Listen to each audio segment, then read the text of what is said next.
Cette émission est conçue et réalisée par des membres de la communauté en collaboration avec Nous TV.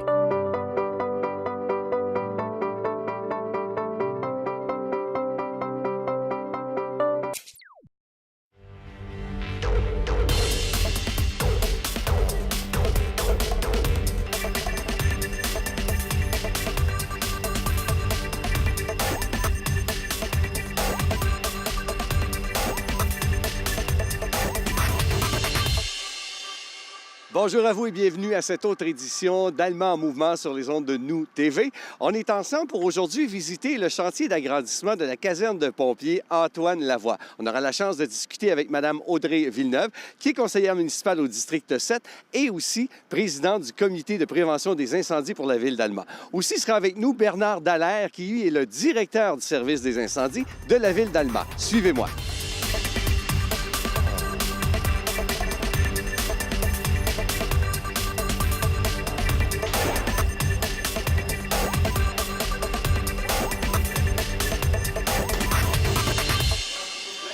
Madame Villeneuve, tout d'abord, un gros merci d'avoir accepté l'invitation, Monsieur Dallaire aussi. Tout d'abord, Madame Villeneuve, j'aimerais savoir les raisons pour lesquelles la Ville d'Allemand a décidé de procéder à l'agrandissement de la caserne Antoine Lavoie. Bien, en réalité, lorsqu'on a fait la conception en 2002 de la caserne, le rôle des pompiers à ce moment-là était, grosso modo, d'éteindre des feux. Donc, éteindre des feux à différents endroits, que ce soit au domicile, dans les industries et ainsi de suite.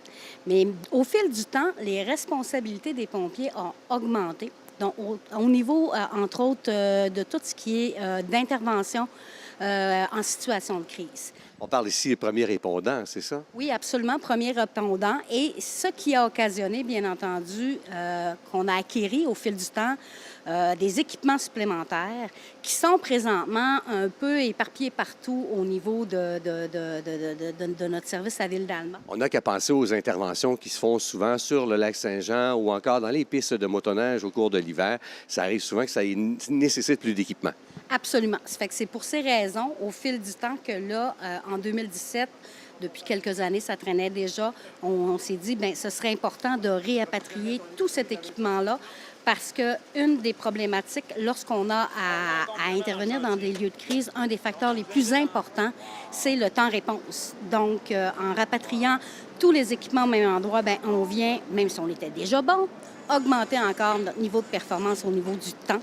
Donc, c'est pour ces raisons-là qu'on trouvait légitime de finalement doubler la superficie du garage. On double la superficie, ça amène des coûts. Ça ressemble à quoi, les coûts de cette nouvelle construction?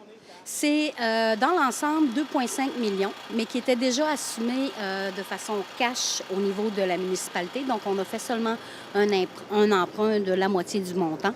Et jusqu'à maintenant, bien, on est heureux. Là, on espère qu'on continue de se croiser les doigts pour que ça ne dépasse pas les coûts. Dites-moi, cet investissement-là se fait aussi dans la lignée du développement durable. Il y a certaines choses qui ont été faites en droite ligne avec le développement durable, si je ne me trompe pas.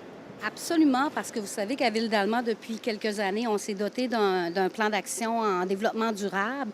Et plus ça avance, plus dans la prise en compte des projets, on a l'objectif de soit économiser de l'énergie. Donc ici, les deux gros concepts qui sont très intéressants, c'est l'économie de l'énergie avec l'ajout d'un mur solaire à l'extérieur et aussi un plancher radiant, donc économie d'énergie, qui va permettre là, vraiment qu'une meilleure circulation puis d'économiser de l'énergie.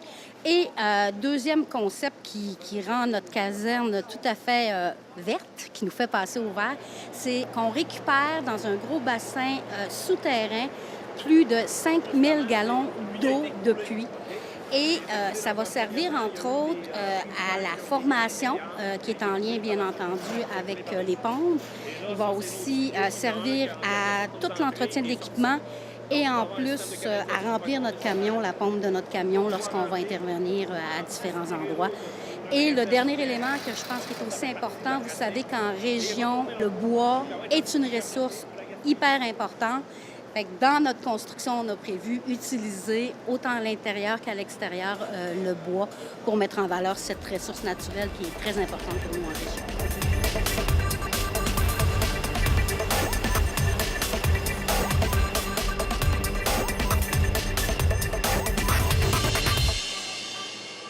On a parlé, bien sûr, de l'agrandissement de l'aire de stationnement des véhicules et des équipements, mais il y a le côté administratif aussi qui change un peu d'image.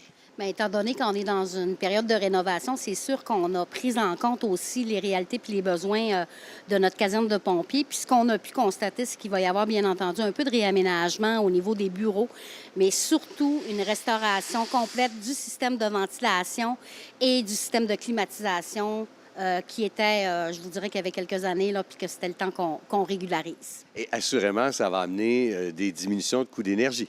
Absolument. Donc, pour toutes ces raisons, on peut dire que la caserne de pompiers Antoine Lavoie sera une caserne verte. Monsieur Dallaire, maintenant, des questions pour vous aussi, parce que vous êtes quand même très impliqué dans ces agrandissements-là, dans ces travaux-là, parce qu'il faut conjuguer avec le quotidien, les appels entrants, les sorties de camions, sorties d'équipements, et en plus de ça, bien, des ouvriers sur le chantier. Comment on réussit à mailler tout ça? C'est exact ce que vous dites. C'est le défi, c'est de maintenir toujours nos opérations et la même qualité de service.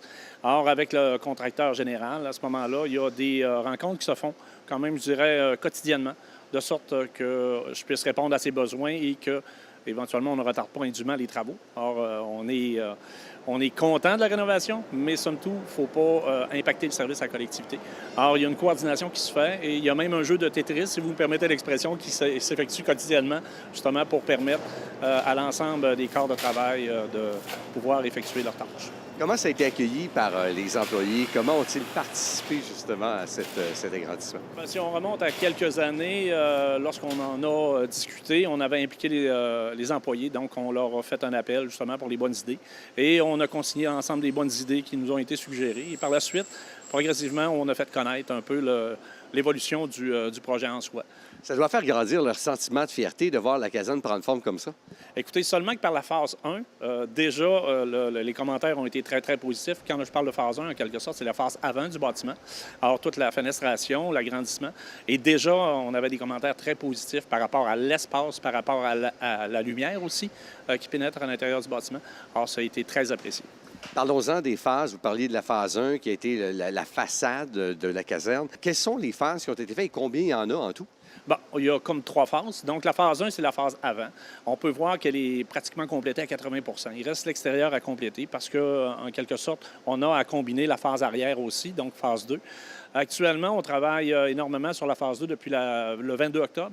Phase 2 est débutée, donc la phase à l'arrière du bâtiment, ce qui fait en sorte qu'on ajoute quand même un 45 pieds environ d'agrandissement. Et vous allez pouvoir le constater tout à l'heure que c'est quand même assez impressionnant. Ce qui fait en sorte que notre bâtiment, au total, sur toute sa longueur, il va avoir 120 pieds alors qu'il n'avait que 60 pieds. Pour ce qui est de l'échéancier des travaux, est-ce que jusqu'à date, c'est respecté? Est-ce qu'on est dans les temps? Écoutez, on avait projeté à la mi-février, on a des petits retards, mais je pourrais vous dire que c'est quand même pas dramatique dans le sens que faut être réaliste aussi. On demande à l'entrepreneur de bien faire ses choses et on lui demande quand même de prendre en considération qu'on est toujours en offre de service. Donc, à partir de ce moment-là, il peut y avoir certains retards effectivement occasionnés de par nos actions. Mais somme toute, je pourrais vous dire que c'est dans le raisonnable. Parlez-moi un peu de la centrale 911. Là aussi, il y a des améliorations qui ont été apportées. Initialement, effectivement, c'était prévu que la centrale 911 soit rénovée. Or, elle est comme faite en parallèle par rapport au projet principal. Elle est faite par l'ensemble des employés de Ville d'Allemand. Or, on a eu deux réunions de coordination qui nous ont permis justement de coordonner les corps de métier et de faire en sorte aussi de ne pas interrompre les services. Alors, la centrale demeure toujours opérationnelle dans quelque phase que ce soit pour justement permettre de mettre à jour notre centrale.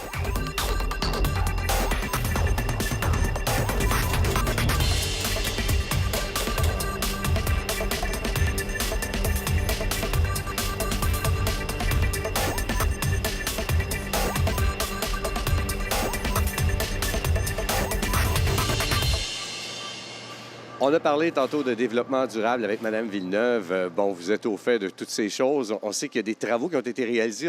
On a parlé du bassin d'eau. Comment ça va fonctionner dans les faits? C'est l'eau de pluie qui est recueillie. On recueille ça comment? Il y a dû avoir des travaux d'installation de système qui ont été faits? Bien, si on revient à l'origine du projet, c'est le désir de capter les eaux de pluie. Or, la toiture en quelque sorte, elle est aménagée de sorte que l'ensemble des eaux de pluie recueillies par la toiture soient dirigées à l'intérieur du bassin. Ce qui fait en sorte qu'on aura toujours une réserve d'eau brute disponibles pour justement soit remplir nos camions, les réservoirs de nos camions, ou peut-être même procéder à certaines pratiques. Et ce qui est intéressant dans ce cas-ci, on parle de maintien de compétences. Le maintien de compétences va pouvoir se faire ou s'effectuer, 12 mois par année.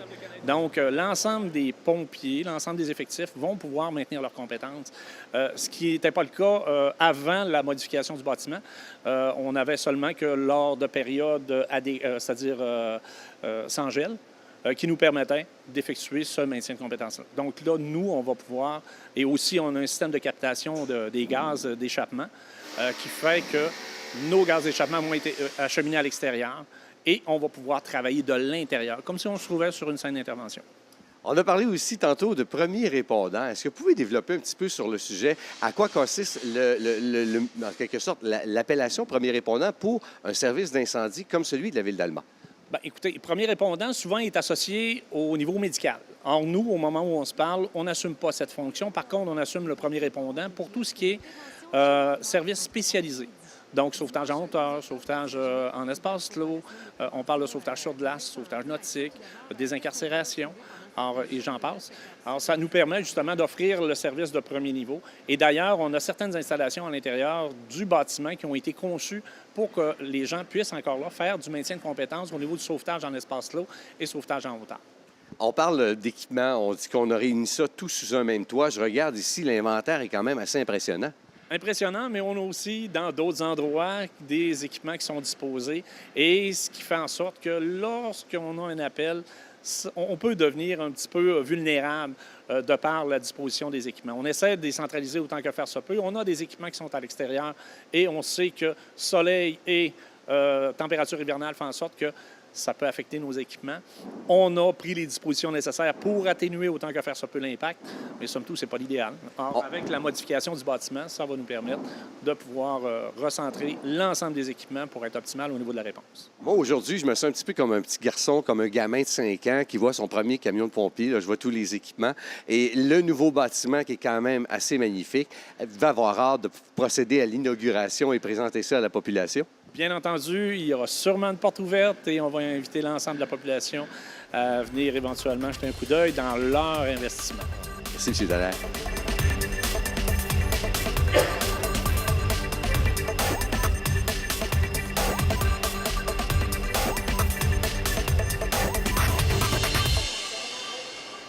Voilà ce qui complète cette édition d'Alma en mouvement. Un gros merci à vous d'avoir été là.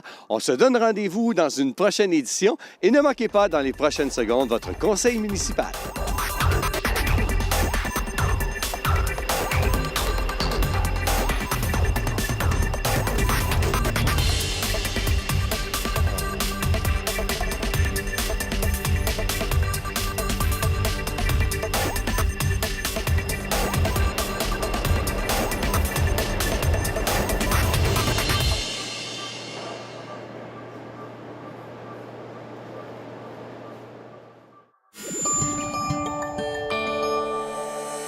Nous TV, fiers de faire rayonner notre communauté.